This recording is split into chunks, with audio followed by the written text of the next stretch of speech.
Every week I'm going to try to post one of the things I've written. Sometimes it'll be just a poem or a short story.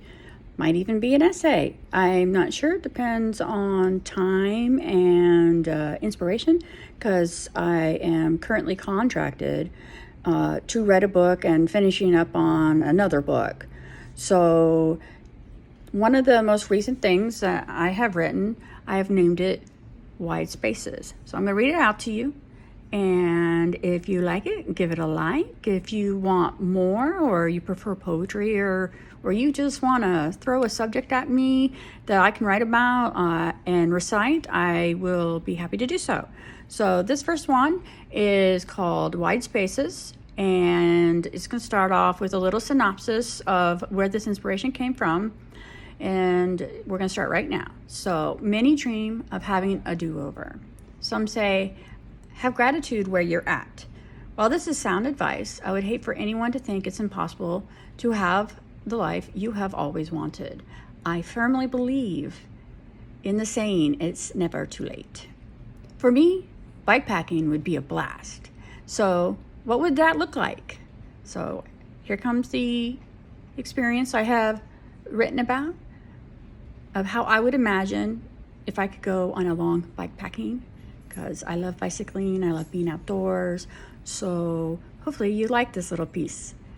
The sun was already glaringly high in the sky, and I debated taking a break, but there was no shade on this long stretch of highway.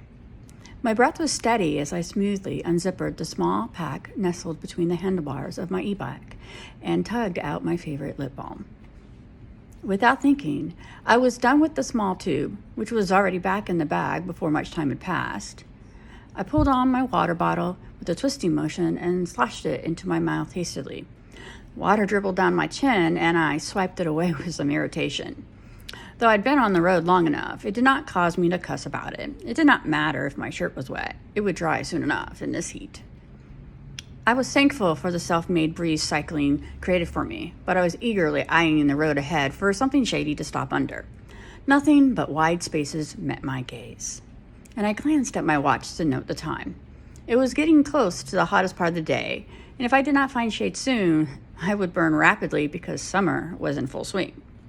I was prepared for this, and I skidded to a stop and walked my bike carefully into the scrub, working to avoid any nasty thorns or unexpected snakes that would delay me even more with a flat tire or, God forbid, a snake bite. I did not want to struggle with that in this heat so far from help. Finding a somewhat clear area, I leaned the bike on its kickstand and flipped upon one side of my saddlebags to pull out a sun shield, much like the ones used on the beach, and set myself a small area of respite from the glaring sun. I was thankful I had gotten the hang of this, as nothing seemed right the first week or so. A month into my bikepacking tour, I was pretty quick and soon relaxed in a low-seated canvas chair. It was still hot, but I was thankful it was not the snow I was dealing with. I would feel quite differently tonight, of course. I missed the air conditioning at night when trying to sleep, but right now, it was just fine. I had quite a bit of time to kill at this point. I knew how dangerous it could get with heat stroke and did not want to be caught out so far from help if I pushed myself too much. I felt wise in my knowledge as I guzzled an entire bottle down to maintain hydration. Water was the most challenging thing to carry around. It was damn heavy and sloshed around enough times to leave me wobbling unsteadily on the bike at times.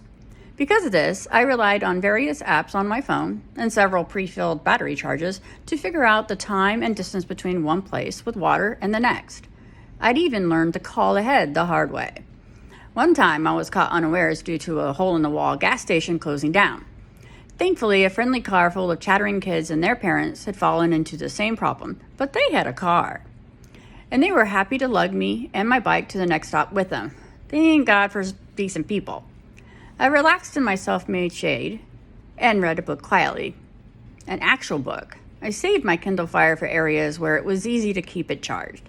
While I preferred the smooth feel of the electronic ready compared to the paper of a book, I found it brought me back to the days when I practically ate up a book most days, sneaking in my reading between classes, at the bus stop, and hid it under my covers at night.